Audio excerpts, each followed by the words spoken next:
les nations du BRICS, les Nations Unies et l'agenda 2030 et le Grand Reset. Vous savez, quand vous prenez le temps de lire Apocalypse 13, versets 16 et 17, cela nous donne au moins une leçon d'histoire sur la manière dont l'Antéchrist aime fonctionner. Vous savez, dans Apocalypse 13, versets 16 et 17, il est dit « Écoute ça un instant, et il fait en sorte que tous, petits et grands, riches et pauvres, libres et esclaves, soient concernés. » Donc ça signifie que, peu importe ta culture, la taille de ton compte en banque, la petitesse de ton compte en banque, ça te donne au moins une idée de la façon dont Satan opère et de ses manières de contrôle, right? Et un jour viendra où, peu importe ta classe sociale ou ton statut, l'ennemi voudra tout contrôler et ne laissera rien au hasard. Et il y est dit qu'ils recevront une marque sur leur main droite ou sur leur front, et que personne ne pourra acheter ou vendre, sauf celui qui a la marque ou le nom de la bête ou le nombre de son nom. Au cours de la dernière décennie, la technologie a changé notre façon d'effectuer des opérations bancaires. Aujourd'hui, les services bancaires sont connectés à nos cellulaires. Mais d'ici 2030, les services bancaires seront entièrement virtuels. Plus de 2 milliards de personnes auront des comptes bancaires numériques.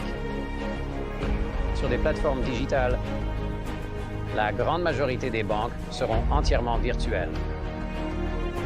Facilitée par la banque numérique alimentée par les données sur le cloud et rendue plus rapide et plus sûre par la technologie blockchain. Dans le futur, les banques créeront un profil unique pour vous, utiliseront des outils qui cumuleront toutes vos données, habitudes de consommation, identité digitale, projets d'avenir. L'avenir de la banque passe par des prédictions précises. La banque du futur sera personnalisée, basée sur une plateforme super sûre et numérique. Maintenant, certains vous diront que cela parlait de Néron, que cela s'est déjà produit. Peu importe votre point de vue, ce que vous avez vu dans la tour de Babel, comment Nimrod a pu unir les gens en rébellion contre celui qui a apporté le déluge, ou quand vous voyez le Pharaon avec les Israélites, et qu'il les tenait en esclavage et que Dieu a dû intervenir et libérer son peuple. Peu importe comment vous le voyez dans l'histoire mondiale, dans l'histoire moderne, avec Hitler ou tout autre type de pays communiste qui essaie de tout contrôler, les schémas de Satan ne changent jamais. C'est un maniaque du contrôle. Il n'est pas omniprésent. Et parce qu'il n'est pas omniprésent, via les technologies de l'intelligence artificielle et notre système financier, Satan essaie de toutes ses forces de créer un système, qu'il s'applique ou non, à Apocalypse 13, 16 à 17. C'est un système financier sophistiqué qui peut vous verrouiller, vous laisser entrer, vous suivre à la trace et accéder à toutes vos informations personnelles via vos visuels et données biométriques. Mastercard a lancé une technologie qui permet aux acheteurs de payer avec leur visage ou leurs mains.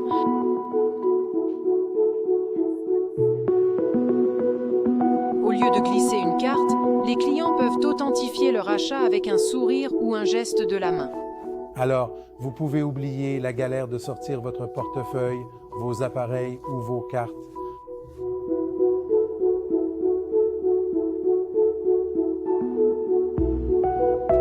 En fait, les technologies biométriques aident grandement à sécuriser toute cette zone problématique qui a été la cause de nombreuses violations de sécurité et piratage informatique. Et avec les technologies biométriques, l'expérience utilisateur est vraiment très cool et extrêmement simple. Un tel système est déjà déployé dans de nombreux pays à travers le monde et les structures nécessaires sont en place pour le lancer à un moment qui viendra plus tôt que la plupart des gens ne pourraient l'imaginer. Vous savez, les nations du monde entier en ont assez des tactiques du dollar américain. Les nations du BRICS se sont réunies et voici quelques déclarations. Ce sont des déclarations sur la domination du dollar américain. Cette semaine, le président russe Vladimir Poutine a remporté une victoire malgré les tentatives occidentales pour l'isoler. Il vient de terminer un sommet du BRICS. La Russie a accueilli des dirigeants de 36 pays dans la ville de Kazan. Et Poutine en a profité pour faire un appel. Il a demandé aux nations du BRICS de se débarrasser de l'ordre bancaire occidental. Le dollar a été utilisé comme une arme, c'est vrai, et on le voit bien. Je pense que c'est une grosse erreur de la part de ceux qui le font. Poutine dit que l'Occident utilise le dollar comme une arme, et il a raison. Mais quelle est la solution? Eh bien, il dit que le BRICS devrait avoir leur propre système de paiement, une alternative au système SWIFT occidental. Et qu'est-ce que le SWIFT? Imaginez que vous êtes banquier, un client vient vous voir. Ils veulent envoyer de l'argent à l'étranger et vous donnent tous les détails, comme le montant et les coordonnées bancaires des bénéficiaires. Vous avez donc ces détails. Maintenant, c'est votre travail de vous assurer que l'argent arrive au bon endroit. Comment faites-vous ça? Vous voyez, pour les transferts internationaux, les banques ont un système de messagerie spécial. Pensez-y comme à un WhatsApp sécurisé pour les banques ou leur version de celui-ci. Ce système s'appelle SWIFT. Donc, en tant que banque, lorsque vous transférez de l'argent pour votre client, vous ouvrez le système SWIFT. Là, vous envoyez un message à la banque du destinataire. Ce message leur indique précisément combien d'argent est envoyé et où il doit aller exactement. Maintenant, bien que SWIFT ne déplace pas l'argent lui-même, il s'assure que l'argent arrive au bon endroit. SWIFT veut dire Society for Worldwide Interbank Financial Telecommunication. SWIFT, c'est ce qui permet la banque internationale. Donc le système joue un rôle crucial. Sans cela, vous ne pouvez pas participer aux opérations bancaires internationales. Vous ne pouvez pas participer sans cela. Plus de 11 000 banques et institutions financières utilisent le système SWIFT. Pendant qu'à l'Ouest, on se préoccupe de la politique. Qui sera le prochain président? Puff Daddy, l'ouragan Milton, l'ouragan Hélène, des catastrophes naturelles à gauche et à droite. Du côté Est, il se concentre sur la manière de détruire le dollar américain aux États-Unis dans leur ensemble.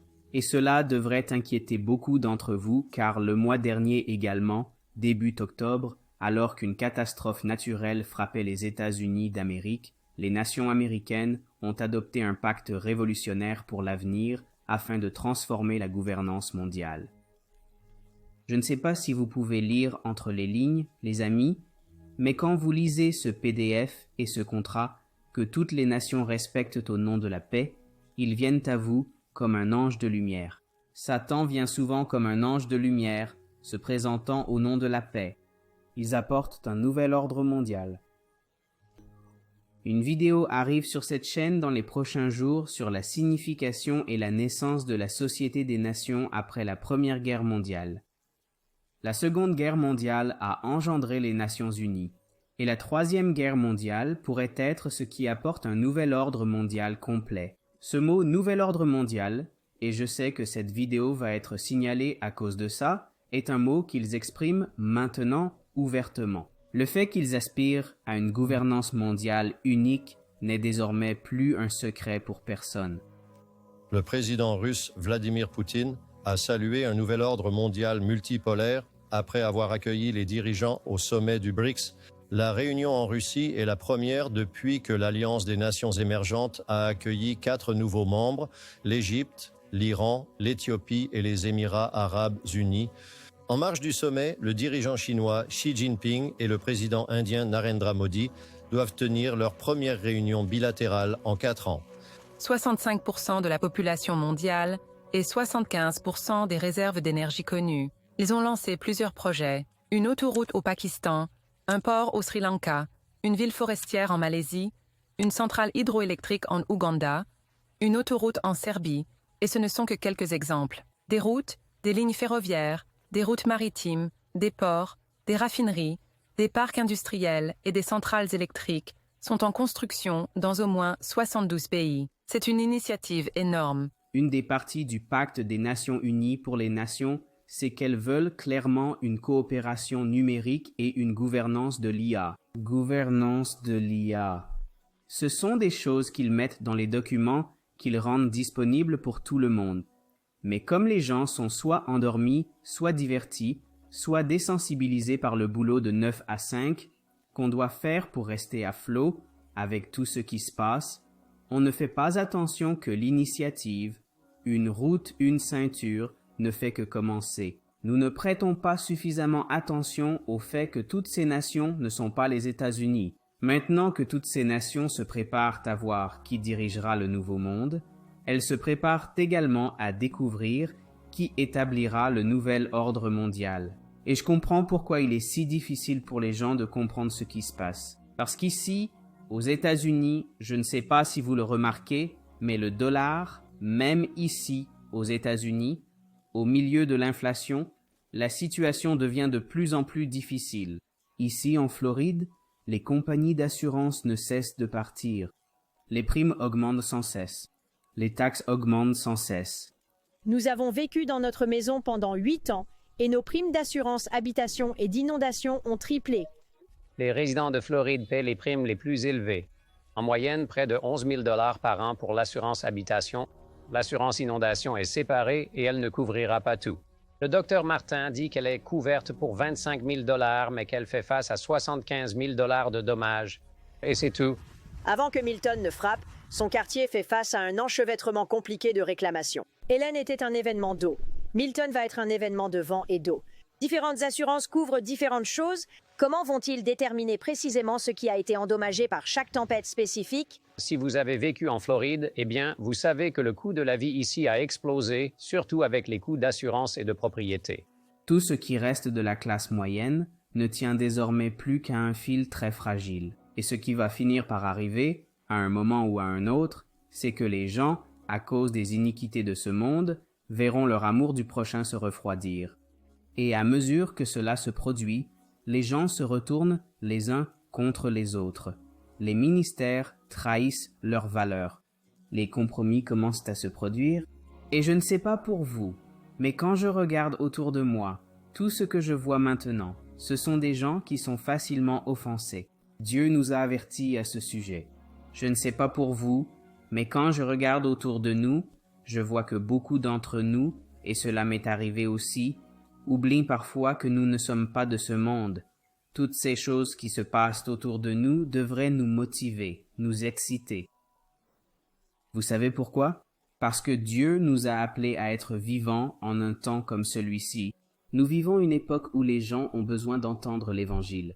La moisson est abondante, mais les ouvriers sont rares.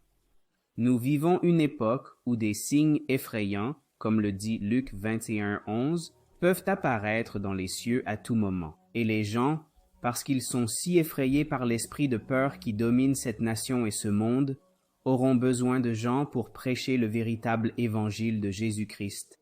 Dieu n'est-il pas bon de nous permettre d'avoir toutes ces petites épreuves pour nous préparer? Je ne veux pas que vous manquiez ces leçons qui se passent tout autour de nous. C'est pourquoi nous parlons de ce sujet, pour que vous puissiez demeurer prêts, mentalement préparés à prêcher cette bonne nouvelle, lorsque tout se déstabilise, afin d'être une lumière dans votre quartier, votre famille, votre communauté, votre lieu de travail. Parce que, tout comme dans la tour de Babel, les nations BRICS, les Nations Unies, les États-Unis d'Amérique, toutes ces nations ont leur propre agenda. J'ai lu Apocalypse 18, j'ai lu les instructions de Dieu. J'ai lu où Dieu nous dit de sortir du milieu d'elle, mon peuple. J'ai lu la fin de l'histoire. Jésus a gagné. Et il est si gracieux qu'il nous donne les Écritures pour nous dire ce qui va se passer. Serons-nous obéissants et endurerons-nous, resterons-nous fermes dans sa parole, dans ses commandements et ses instructions, ou ferons-nous partie des statistiques des nombreuses personnes qui ont fait l'histoire, des nombreuses nations qui ont vu les générations précédentes de nations tomber et retomber encore et encore à cause de leur désobéissance à Dieu? Rejoindrons-nous ces nombreuses statistiques de nations et de personnes qui ont désobéi à Dieu, qui ont désobéi à ses instructions et qui, en conséquence, se retrouvent perdues, détruites et effondrées? Sortez du milieu d'elle, mon peuple. Sortons du milieu d'elle, mon peuple. Endurons jusqu'à la fin. Réjouissons-nous dans l'émerveillement et l'admiration pour la bonté du Père Céleste, pour l'incroyable grandeur qu'il a, qu'il nous permette de vivre ces petits aperçus des choses qui se passent, non pas pour que nous ayons peur, mais pour que nous puissions nous préparer mentalement, en prenant nos pensées captives, pour être prêts pour ce jour où tout commencera. Pour la gloire de Jésus, par la puissance de Jésus, seulement grâce à Jésus. Amen. Prenons un moment pour prier. Père Céleste, merci, merci, merci pour ta bonté, ta révérence, ton émerveillement, tes avertissements, ta formidable présence, et pour convaincre nos cœurs de vivre pour toi. Merci bien, merci, merci d'être miséricordieux. Merci de continuer à nous supplier de nous repentir, d'appeler les gens à se repentir. Merci parce que tu désires que tous les hommes viennent à la repentance. Merci de convaincre les gens partout dans le monde, d'envoyer des missionnaires, des enseignants, des évangélistes.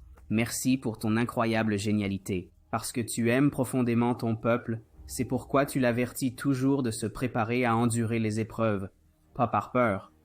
Non, tu vis vraiment pour eux. Tu as déjà gagné. Cette bataille est la tienne et loué soit le Seigneur pour cela, parce que sans toi nous ne pouvons rien faire. Merci Jésus. Amen. Tu sais, Dieu est bon et Dieu t'aime très, très, très fort. Je sais que la vie peut être dure, d'accord? Je sais que les choses peuvent devenir compliquées où que tu sois dans ta marche. Fais confiance à Jésus, ok? Si tu luttes avec des pensées intrusives, nous avons un livret appelé Caught Thought et un livre audio qui sera diffusé à la fin de cette vidéo. Si tu luttes avec des pensées intrusives, consulte ce livre audio au nom de Jésus. Pour des discussions privées et des prières, envoie un mail à brotherneptali@gmail.com ou visite notre site web. Nous sommes là pour toi aussi. Sache simplement que malgré tout, Dieu est capable. Il est toujours aux commandes. Souviens-toi que Dieu est toujours aux commandes et qu'il nous aime. Pourrais-tu prendre 30 secondes pour appuyer sur le pouce levé, laisser un commentaire et partager cette vidéo? Faire ces quelques petites choses aide l'algorithme et fait grandir la chaîne et nous l'apprécions. Pour ceux qui souhaitent s'associer à ce ministère, votre soutien est apprécié. Que Dieu vous bénisse. À dans quelques jours, le livre audio est à l'écran en ce moment. Pensées intrusives, dépression, anxiété, c'est gratuit. Fais-en l'écoute. Que Dieu te bénisse toi et ta famille. À bientôt.